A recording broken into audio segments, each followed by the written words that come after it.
Assalamualaikum warahmatullahi wabarakatuh. Alhamdulillahirabbil alamin wal aqibatu lil muttaqin. Asyhadu an la ilaha illallah wahdahu la syarikalah wa asyhadu anna Muhammadan abduhu wa rasuluh. Allahumma shalli wa sallim wa barik ala Muhammadin wa ala alihi wa ashabihi ajmain, amma ba'd. Jamaah salat Isya Masjid Syuhada yang berbahagia, mari sekali lagi kita panjatkan puji syukur kita kehadirat Allah SWT atas rahmat dan hidayahnya jualah sehingga pada malam hari ini Allah masih memberikan kekuatan iman dan Islam serta kesehatan pada kita sehingga kita dapat hadir melaksanakan salat Isya berjamaah dan insyaallah nanti salat tarawih di sela-sela hujan gerimis ya, masih memiliki kekuatan yang luar biasa pada hari ke-7 yang sudah kita selesaikan ini. Selawat serta salam kita sampaikan buat teladan kita Nabi besar Muhammad sallallahu alaihi wasallam, para keluarga, para sahabat hadis taulan insyaallah termasuk kita pengikutnya yang hadir pada malam hari ini. Mudah-mudahan kita selalu istiqomah di dalam melaksanakan sunnah-sunnah beliau di dalam kehidupan kita sehari-hari. Pada kesempatan kali ini saya ingin mengambil tema sederhana saja ya, pentingnya ilmu bagi peningkatan kualitas hidup mukmin.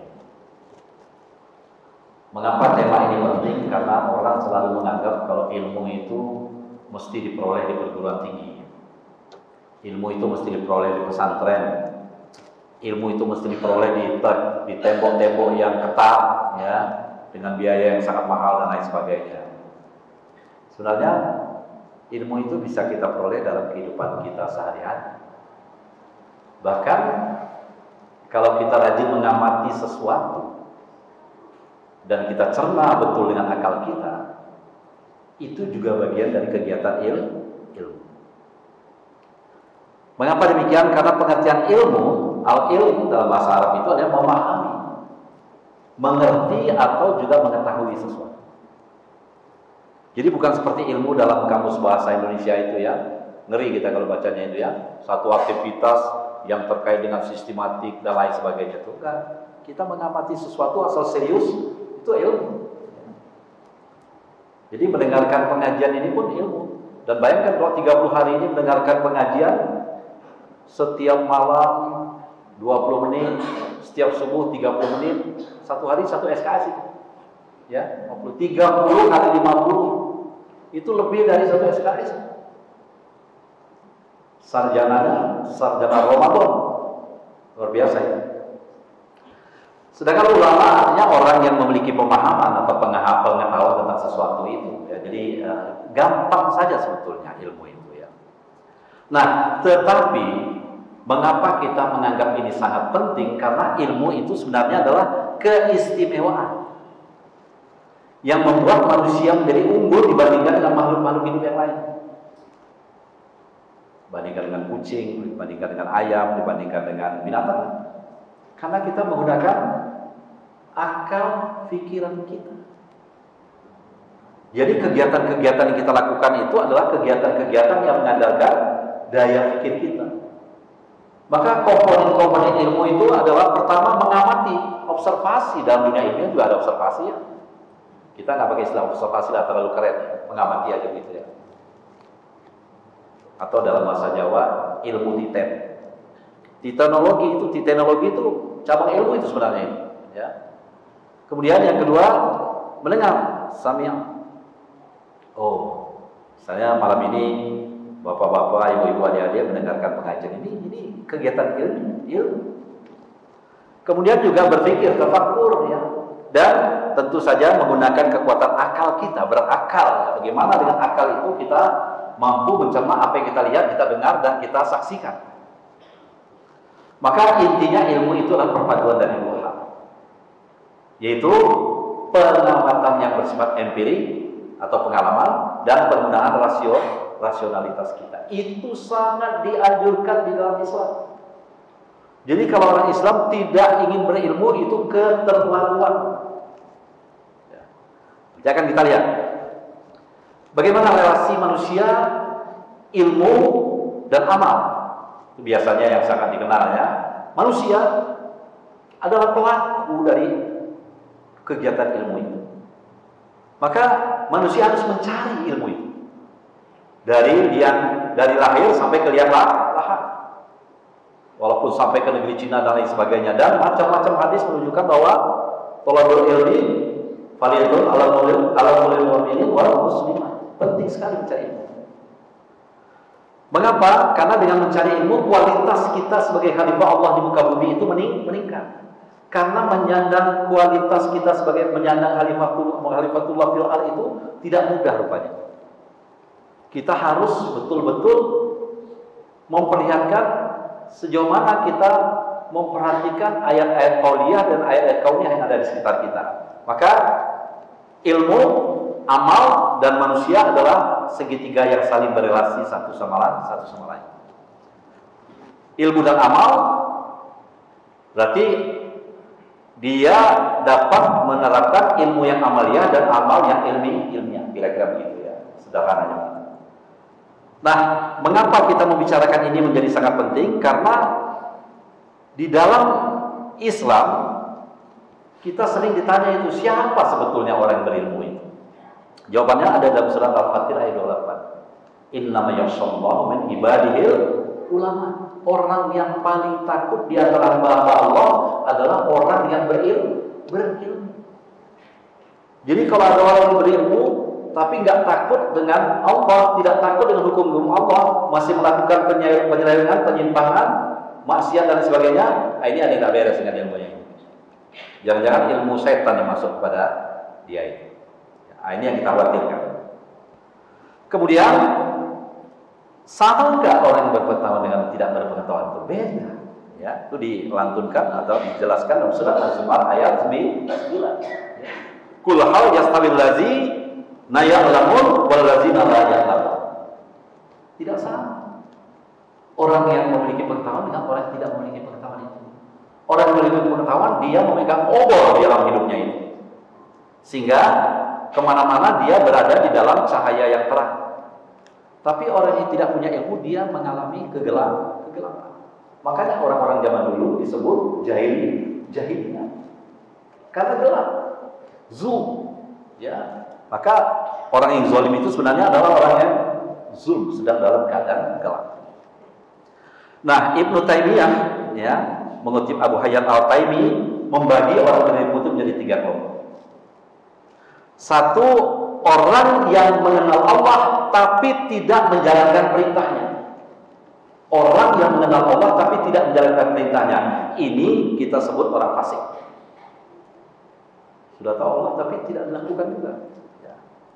Yang kedua, orang yang mengetahui perintah Allah tapi tidak mau menyembah Allah. Kita sebut dengan tegas ini orang kafir. Tahu caranya, tahu jalannya tapi tidak dia lakukan. Nauzubillah min dzalik. Ya. Kemudian yang ketiga, ini dia.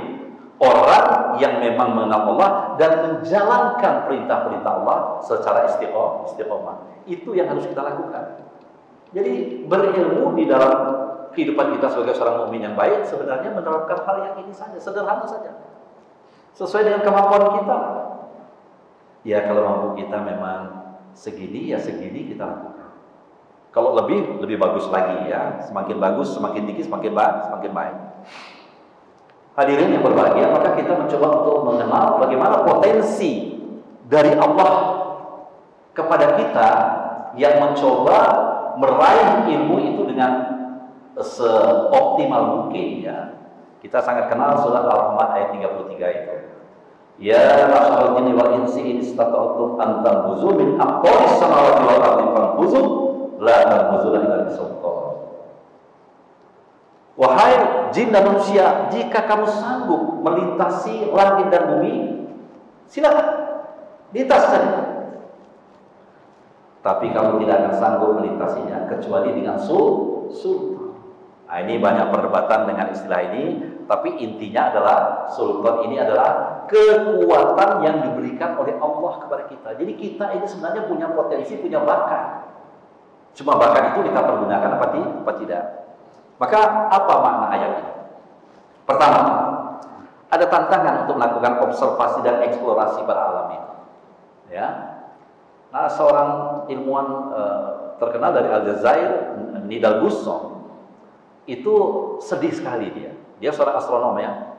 Dia sedih sekali, mengapa? Karena di beberapa negara itu yang agama Islamnya kuat, itu orang mengabaikan ilmu-ilmu dunia seperti eksplorasi minyak dan lain sebagainya. Jadi itu dikuasai oleh orang asing, dikuasai oleh orang barat, yang mereka mengeksplorasi itu, bahkan mengeksploitasi alam sesuka-suka mereka.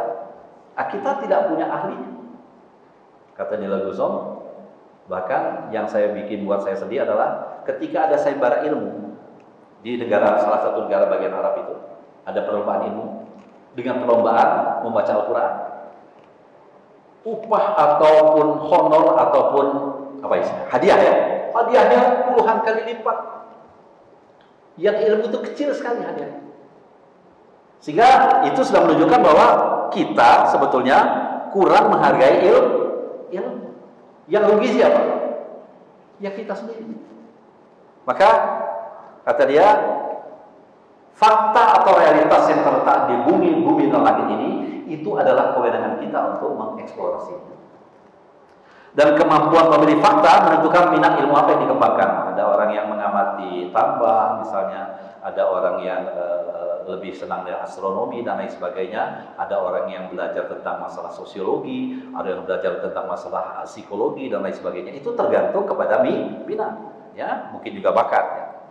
Dan yang paling penting di sini adalah menyadari bahwa Allah sebagai sumber kebenaran. Al-haqqu min rabbikum fala takunanna minal mumtarin. Allah itu adalah sumber kebenaran. Oleh karena itu kita tidak boleh ragu-ragu. Al-haq, ya, kebenaran itu dari Tuhanmu, kamu tidak boleh ragu-ragu. Nah, apa sekarang pertanyaan yang harus dilakukan oleh orang berilmu? Satu, merencanakan hidup yang lebih baik. Kita bisa punya prospek, bisa punya visi misi ke depan. Kira-kira apa yang bermanfaat yang mau kita lakukan? Itu kalau kita punya ilmu, menangnya di situ ya. Kemudian yang kedua, kita belajar dan mengajarkan ilmu kepada orang lain. Kalau tidak belajar ya mengajar, tidak belajar mengajar. Ini aja dua saja. Karena di luar itu tidak ada manfaatnya. Ya, tidak ada gunanya jadi manusia. Sama aja dengan makhluk hidup yang lain. Yang ketiga, mau bekerja sama dengan disiplin ilmu lain. Karena ilmu sekarang sudah terspesialisasi sehingga kadang-kala tidak saling menyapa. Dan yang kelima, yang keempat, yang penting adalah menjaga marwah kita sebagai orang berilmu. Kalau kita punya ilmu, jagalah harga diri kita. Ya. Harga diri yang terkait dengan moralitas kita sebagai seorang ilmuwan atau orang yang mengerti bahwa ini boleh, ini tidak boleh. Nah, bagian terakhir yang saya ingin sampaikan adalah ternyata para hadirin yang berbahagia, para nabi itu adalah orang-orang yang berilmu. Kalau kita baca dalam Al-Quran, ya, saya ambil beberapa contoh nabi di sini ya. Pertama, Nabi Nuh. Nabi Nuh itu keilmuannya apa? Arsitektur perkapalan. Bayangkan membuat bahtera di bukit. Dan menurut salah seorang sahabat Rasulullah SAW yang dari Paris itu, yang dari Persia itu siapa? Salman Al-Farisi. Nabi Nuh membuat kapal itu, bahtera itu 400 tahun. Karena dia harus membangun atau menumbuhkan pohon-pohon untuk membuat bahtera itu. Kita boleh percaya boleh tidak, tapi kita ingat dalam Al-Quran usia Nabi Nuh itu kalau tidak salah 50 tahun, 1000 kurang 50 tahun ya, 950 tahun. Jadi masuk akal juga 400 tahun bikin bahtera. Dan yang membantu ya orang-orang terdekat aja, mungkin nggak ada yang membantu itu. Karena yang lain malah ngolok-ngolok kan, apa ini orang kurang kerjaan, bikin bahtera kok di atas bukit, gimana sih ini? Ya, dianggap nggak beres itu. Dan yang kedua, keahlian Nabi Nuh apa? Zoologi, ilmu yang mengumpulkan binatang sepasang-sepasang. Dikira gampang mengumpulkan binatang itu? Ya kalau cuma tikus atau cuma kelinci atau apa kancil mungkin gampang. Tapi kalau sudah singa, macan, ayo, gajah, badak yang liar-liar itu gimana kalau nggak ngerti ilmunya? Nah, itu yang disebut dengan ilmu yang ada pada Nabi. Yang kedua, Ibrahim. Ibrahim kira-kira keadaannya apa? Kalau kita baca di dalam surat surat Al-An'am ayat 75 sampai 80. Ketika beliau mencari Tuhan dengan melihat ruang angkasa, bintang, bulan, matahari dan lain sebagainya. Ini kegiatan astronomi sekarang. Cuma dulu belum ada teleskop ya, jadi mungkin ya masih diamati dengan mata telanjang aja. Tapi ini kan menunjukkan bahwa sudah ada minat ke sana. Jadi ilmu astronomi sudah ada itu sejak zaman Nabi Ibrahim. Ya, di astronomi sekarang nggak boleh sombong mengatakan ini ilmu baru ini. Nah, itu ilmu zaman bawah itu. Ya. Kemudian Nabi Yusuf. Apa ilmunya Nabi Yusuf? Psikologi mimpi. Ada buku yang ditulis oleh Freud ya tentang teori mimpi itu ya. Ternyata udah ada Nabi Yusuf. Dan bisa menakwilkan mimpi yang luar biasa, mimpi pemeras anggur, mimpi pembuat roti, kemudian mimpi dari raja yang menunjukkan ada 7 sapi kurus memakan 7 sapi yang gemuk dan 7 bulir padi yang 7 bulir gandum yang kurus dan 7 bulir gandum yang gemuk. Bisa ditakwilkan dan kemudian ilmu berikutnya berkembang dan beliau menjadi bendahara kerajaan. Apa itu? Kalau bahasa kita sekarang, yang menteri keuangan, akuntansi. Ya. Nah, ini yang menarik ya. Kemudian yang berikutnya adalah Nabi Isa. Nabi Isa sudah sangat dikenal sebagai nabi yang bisa mengobati orang sakit penyakit sopak, kusta, lepra dan sebagainya. Maka disebut sebagai tabib. Ya. Ya, ada satu film yang menarik yang berjudul The Physician ya.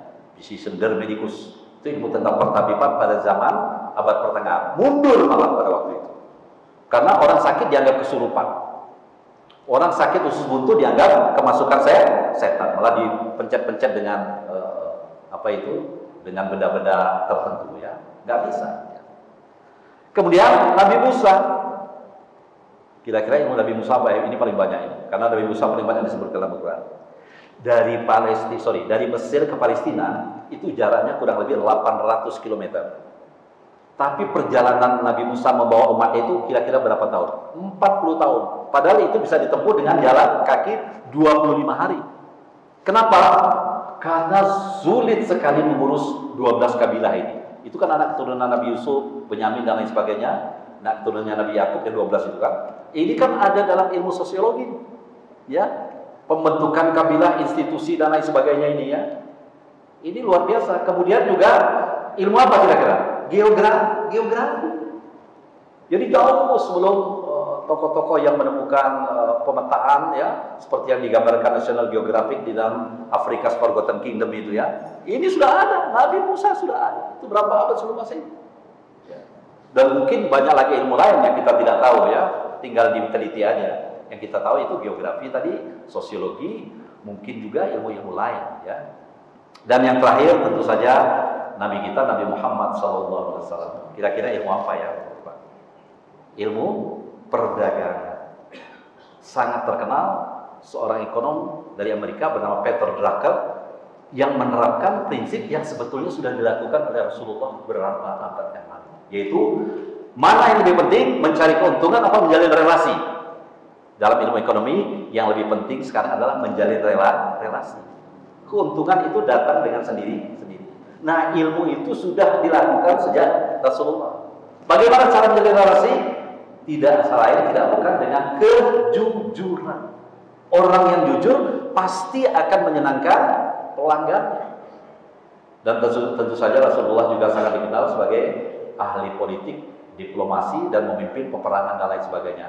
Ini hanya contoh-contoh kecil saja ya. Jadi kalau kita telusuri dalam Al-Quran banyak sekali cerita-cerita tentang itu. Cuma kadang-kala orang menganggap itu bukan ilmu. Jadi kalau orang menganggap Al-Quran itu bukan ilmu, itu keterlaluan. Ya, di situ banyak sekali ilmu. Tinggal bagaimana kita memberikan definisi tentang ilmu. Maka yang terakhir kita bisa simpulkan yang pertama bahwa ilmu memang merupakan sarana yang penting mengaruhi kehidupan kita sebagai seorang mukmin yang baik. Yang kedua, ilmulah yang merupakan ciri dari kedudukan manusia sebagai khalifatullah fil ard. Karena kata Muhammad Abduh, khalifatullah fil ard itu artinya merupakan perpanjangan tangan Allah di muka bumi. Kita ini sebenarnya wakil-wakil Allah di muka bumi.